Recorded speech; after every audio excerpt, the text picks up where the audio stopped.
talk about the tea, the gas.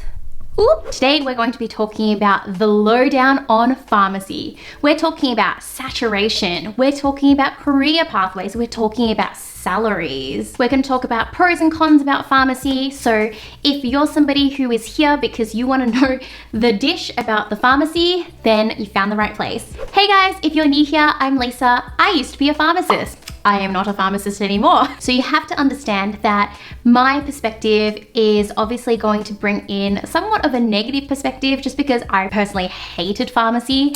So take everything I say with a grain of salt, but this is the true experience of somebody who went through pharmacy and then decided that in the end, it wasn't for her. And in the end, she created a business and now she's living the life of working as her own boss. I'm not sure why I'm talking in third person, but yeah, that's cool. So I did a video a long time ago about my experience with pharmacy and whether or not I regretted it. And so many of you left comments for me.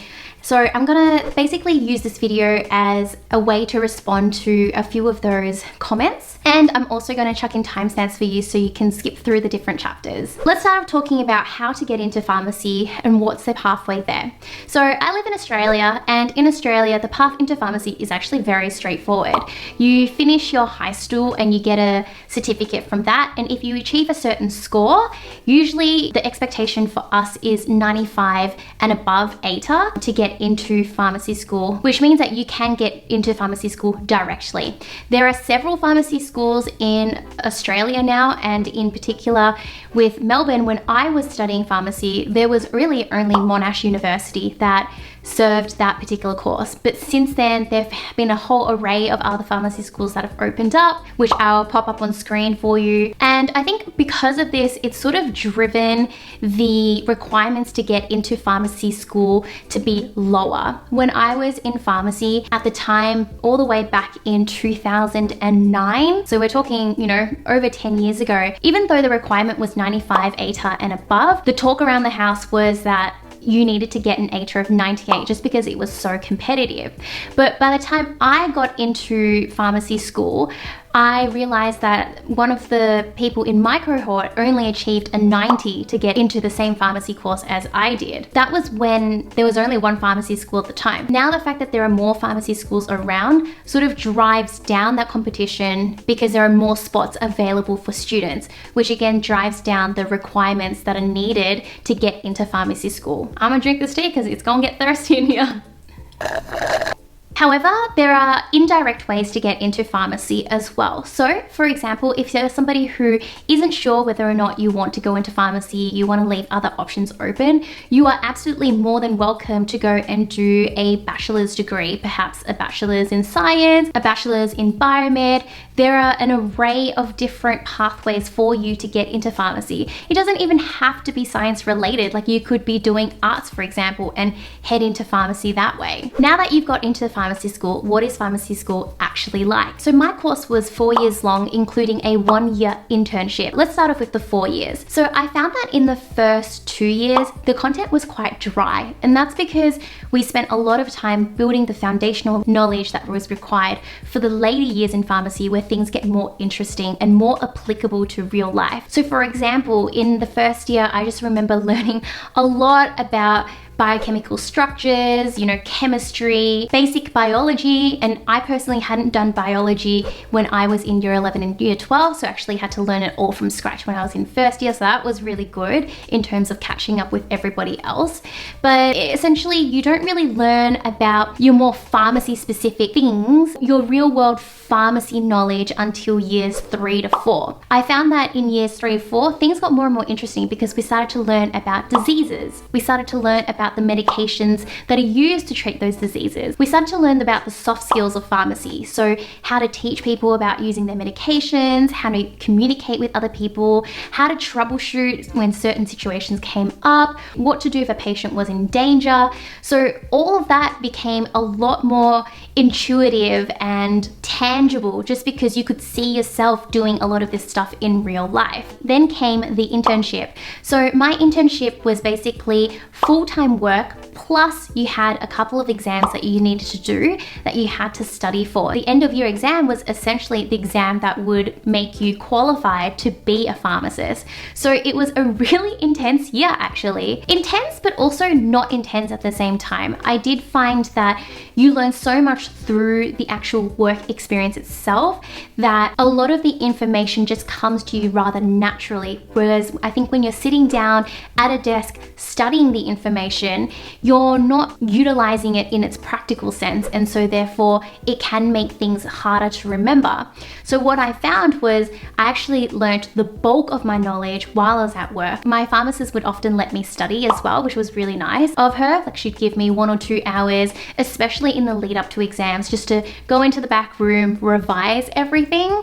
So if you're doing that, you can always ask your supervising pharmacist whether or not they can give you that time. And by the end of the year, I took around 2 weeks off, which is when I sort of just crammed the rest of the information and then went into my exam. So let's talk about getting a job in pharmacy.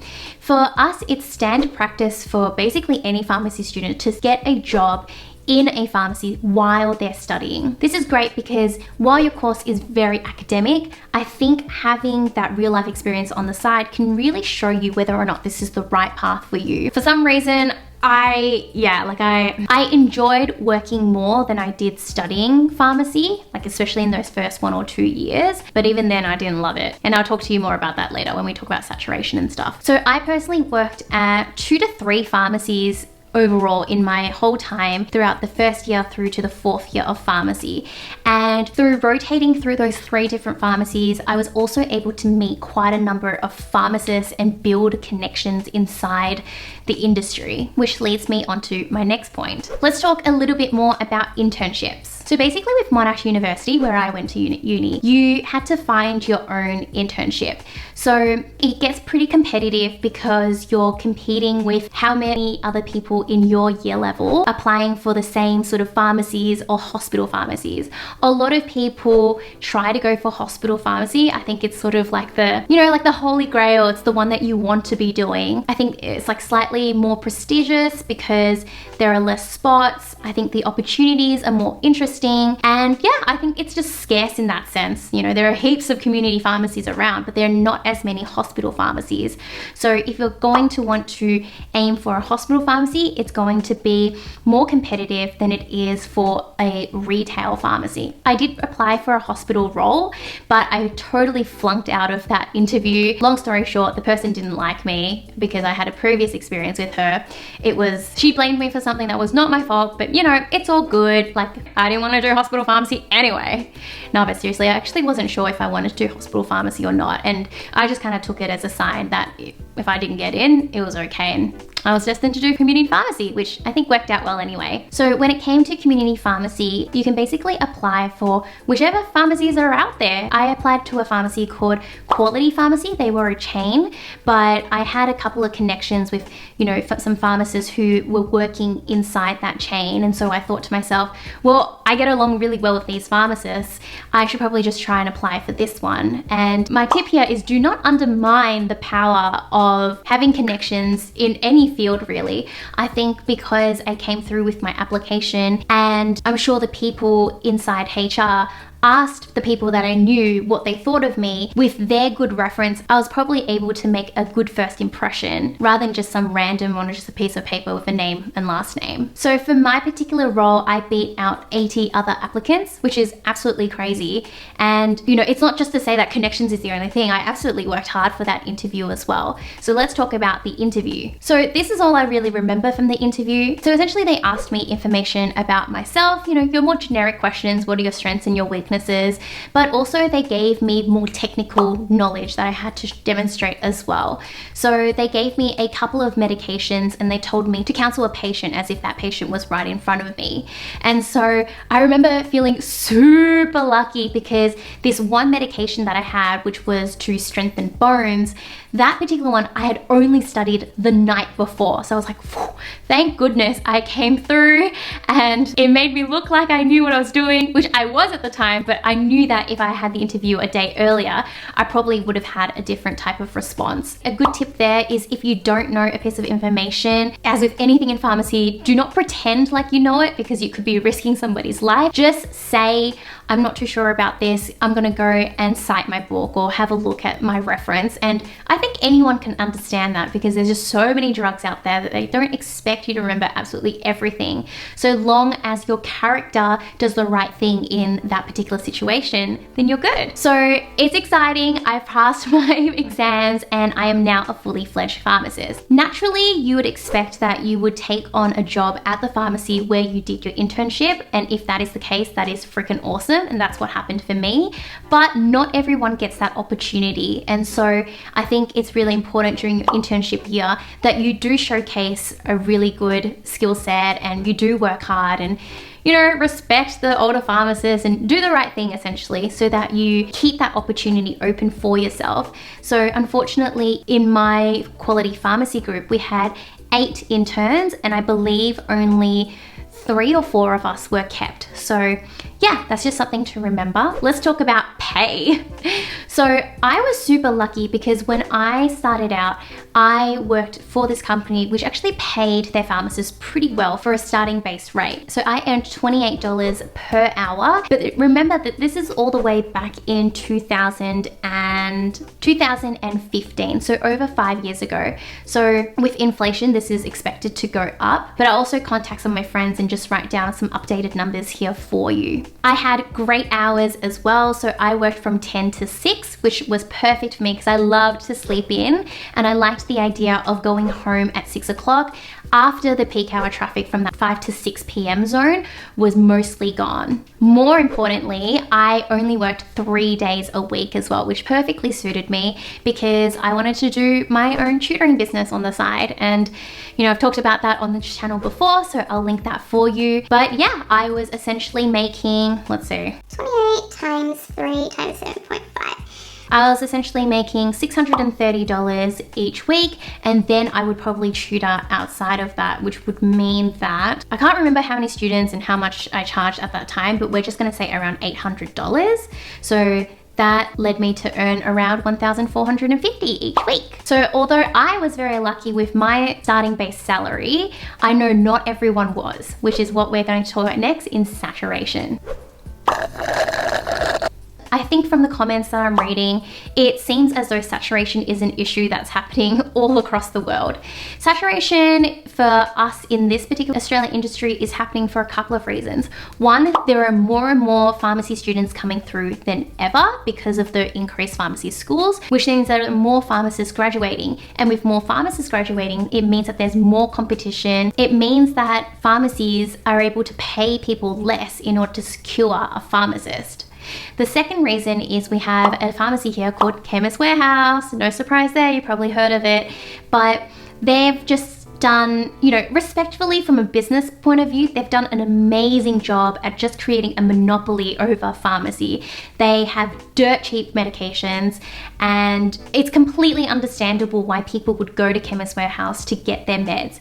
But because everything is running on that cheap sort of scale, it also means that pharmacists get paid cheap as well. And Chemist Warehouse, I don't know the full details here, but just off the top of my head, don't quote me, I'd say they run about like 70% of the pharmacies here in Australia. Like it's really hard to come across like a truly independent pharmacy anymore. And again, to circle back, because there are so many pharmacists out there, you can just pick the pharmacist who's willing to go for that lowest price. And from what I recall, one of the people in my cohort was being paid $22 an hour or something along those lines.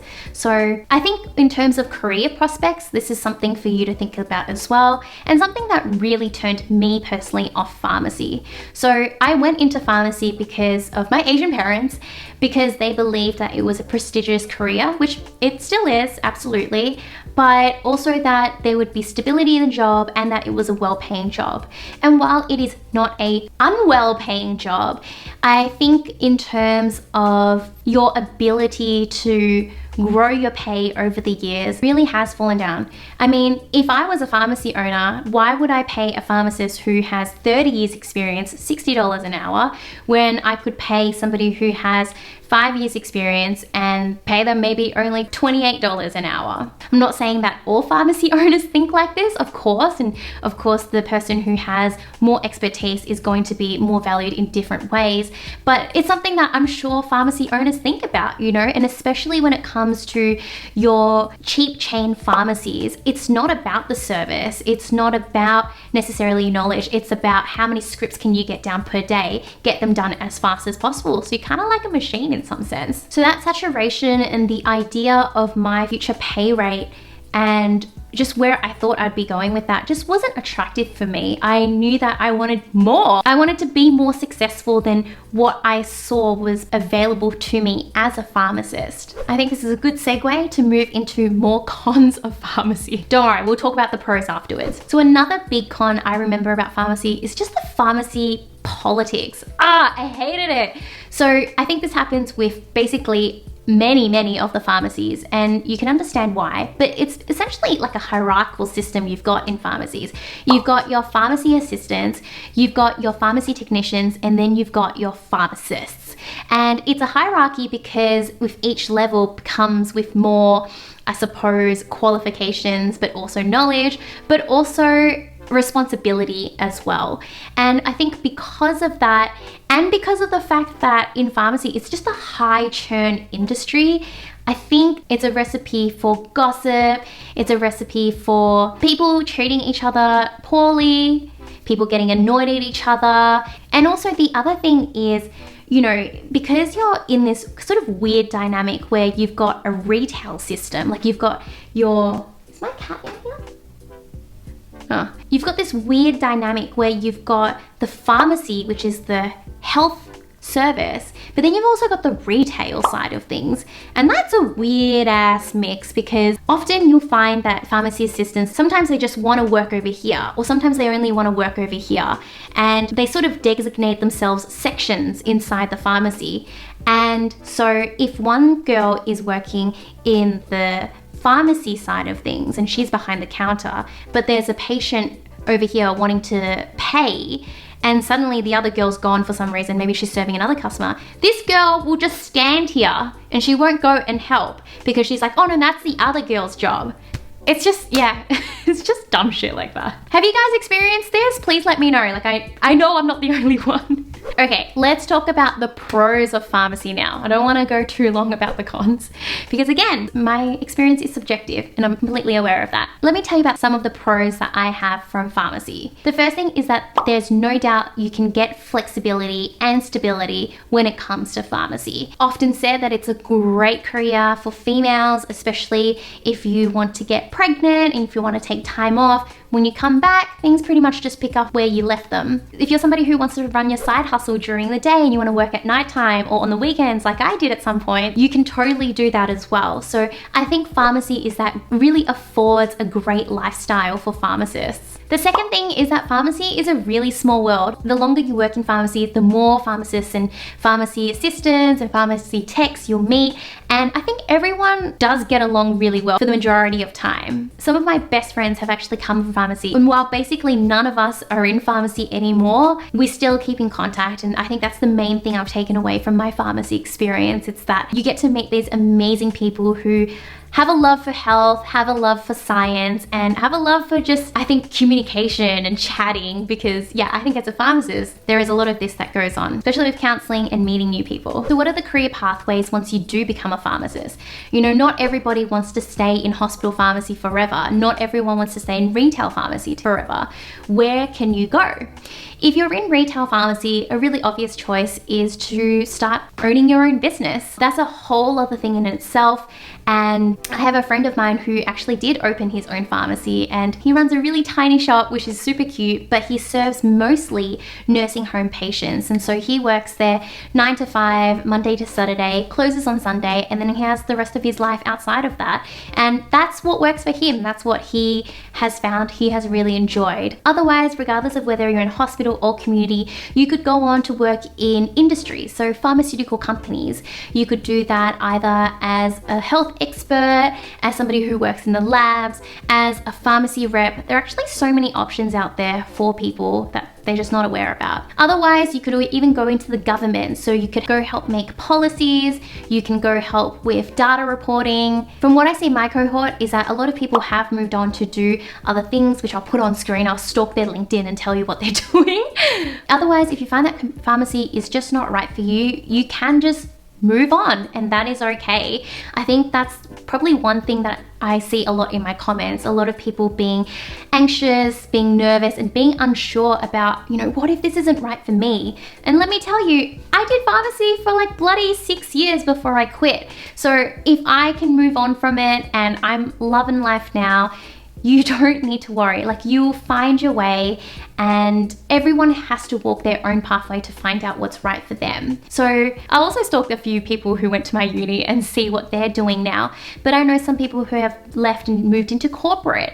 I know people who've become their own boss, including me. I know people who've just jumped into completely different careers altogether and just dumped all of their pharmacy knowledge. And I can only speak personally for me, but I have no regrets whatsoever about going through pharmacy, because it was a great experience, and at least an experience I can share with you guys. So let me know in the comment section below what questions you have. If you wanted to watch my Do I Regret Pharmacy video, which I think answers a lot of questions for people, please go ahead and watch that. And if you want to see more content about somebody who has left pharmacy and what I'm doing these days, then make sure you subscribe.